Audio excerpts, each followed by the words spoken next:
El día de hoy vamos a revisar el capítulo 4, Desafiando lo literal, del texto Introducción a la semiótica de Daniel Chandler.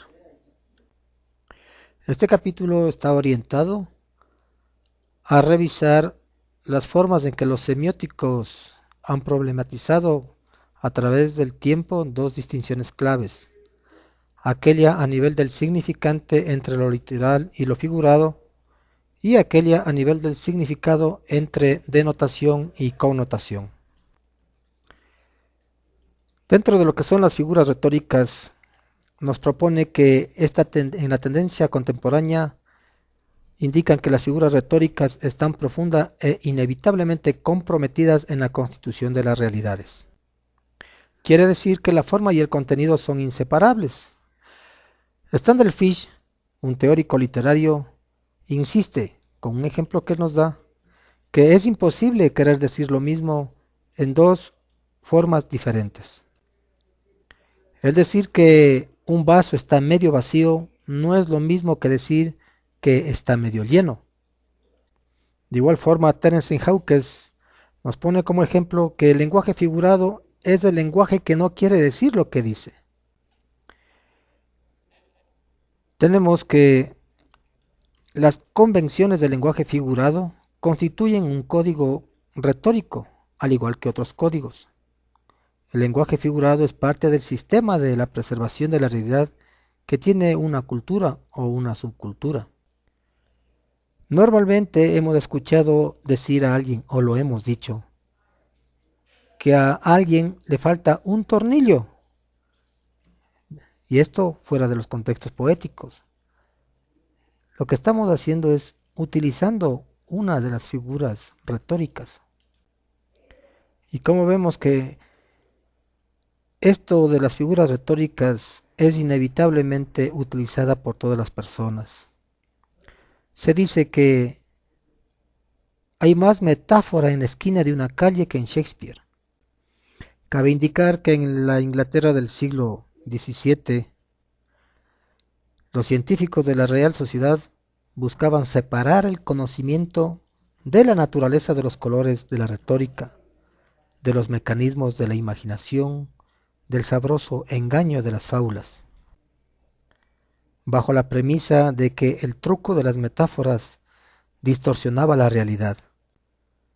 Esto conllevó que sea inmediatamente un aliado de la ideología realista del objetivismo.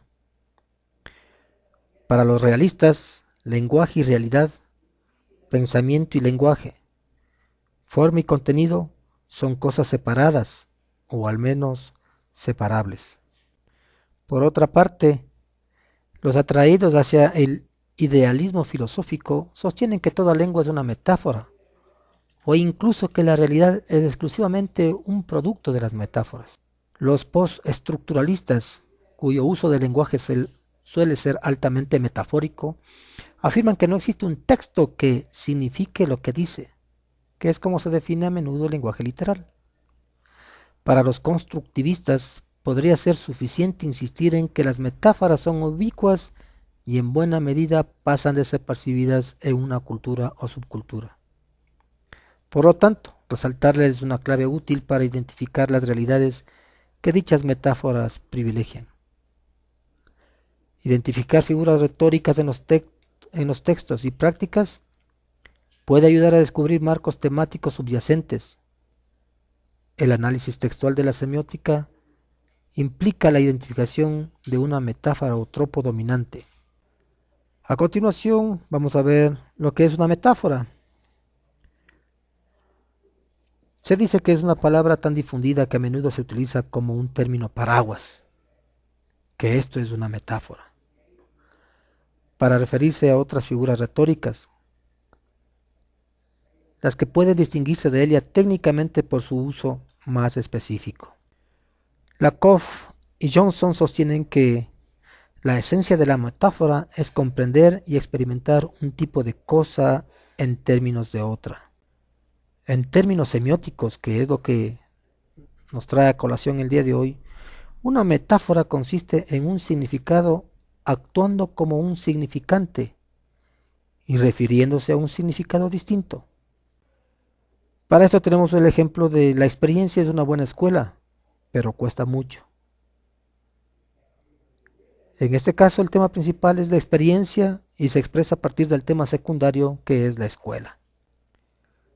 El fundamento de la semejanza sugiere que la metáfora implica un modo icónico. Sin embargo, en la medida en que dicha semejanza es oblicua, podemos pensar también en la metáfora como si fuese de carácter simbólico.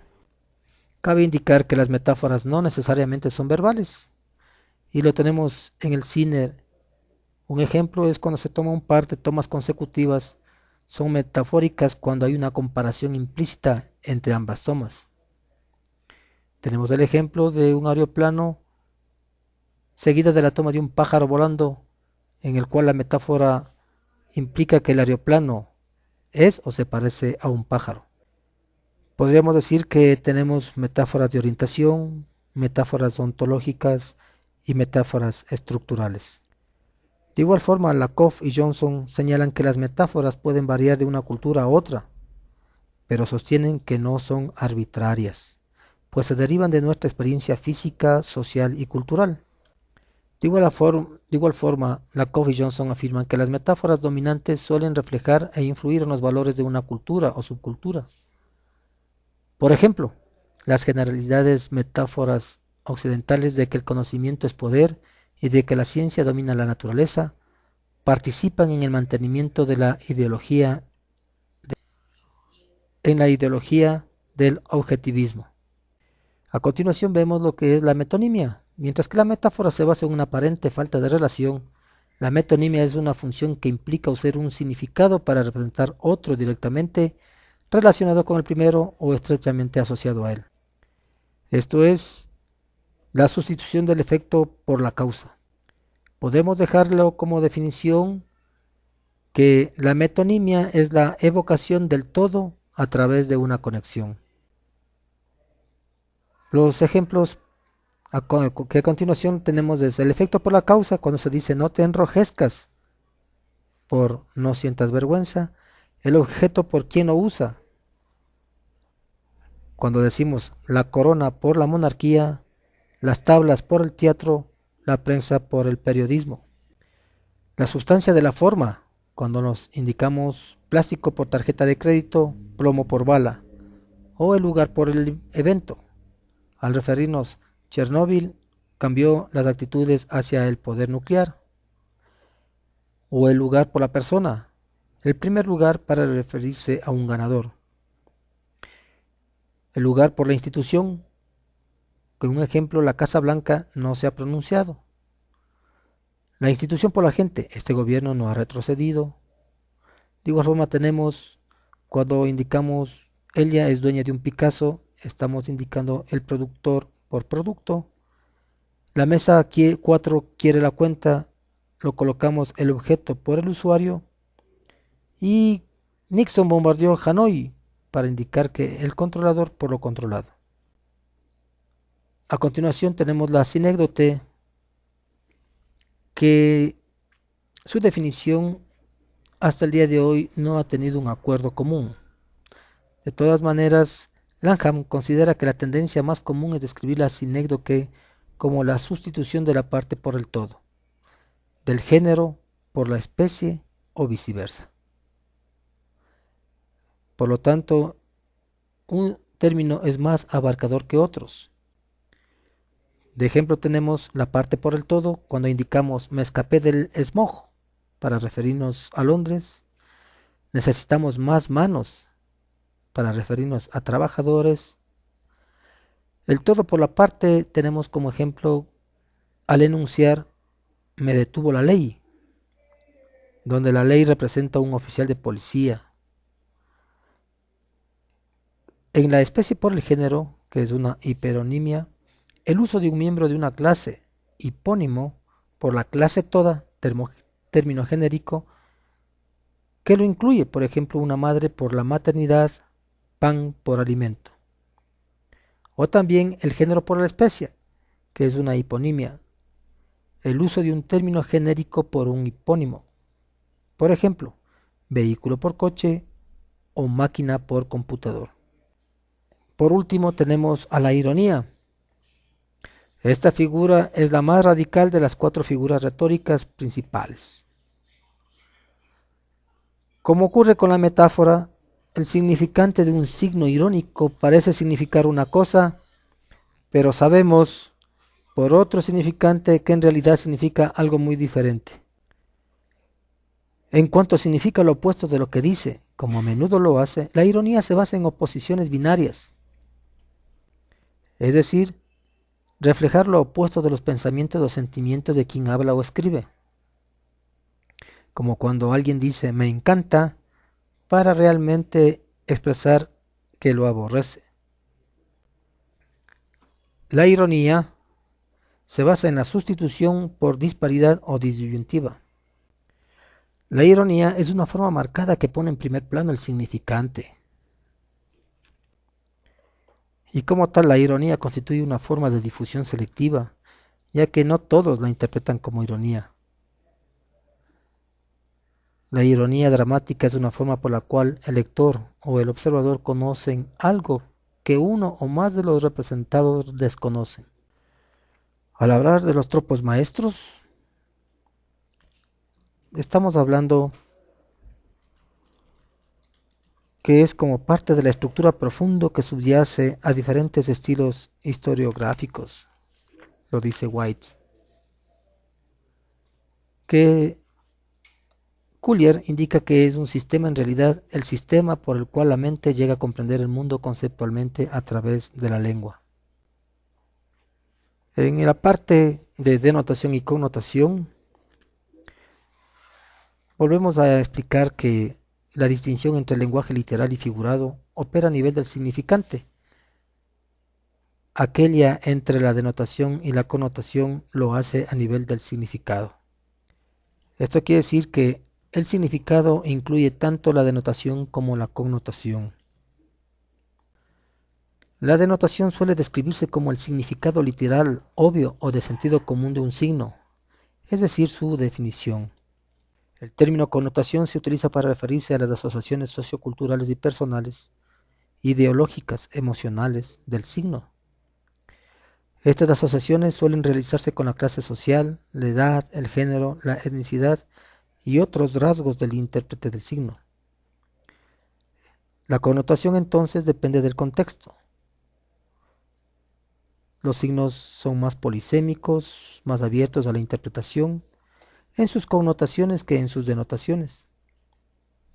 La denotación a veces se considera un código digital y la connotación un código analógico. Las connotaciones no son significados puramente personales, están determinados por los códigos a los que tiene acceso el intérprete. Los códigos culturales ofrecen un marco connotativo, puesto que se organizan en torno a oposiciones y ecuaciones claves, alineándose cada término con un grupo de atributos simbólicos. Cambiar la forma del significante manteniendo el mismo significado literal puede generar diferentes connotaciones. Un ejemplo es el caso de las huelgas versus el término disputas, demanda de los sindicatos versus oferta de los directivos. La connotación no es una dimensión exclusivamente paradigmática. La connotación es mucho más un asunto de cómo se usa el lenguaje. Para finalizar el capítulo, vamos a ver lo que es el mito. Los discursos de género se encuentran entre los marcos culturales explicativos, los mismos que han sido interpretados por algunos semióticos culturales como mitos o mitologías. Al igual que las metáforas, los mitos nos ayudan a dar sentido a nuestras experiencias dentro de una cultura. Estas expresan y sirven para organizar las maneras compartidas de conceptualizar algo dentro de una cultura. Como dijo Barthes, se puede ver al mito, al igual que a la connotación, como un orden de significación más alto. Hemslev sostenía que por encima del nivel connotativo se encontraba uno metasemiótico. El orden de significación mitológico o ideológico puede verse como si reflejara los conceptos principales, que varían culturalmente, los mismos que forman la base de cosmovisiones específicas.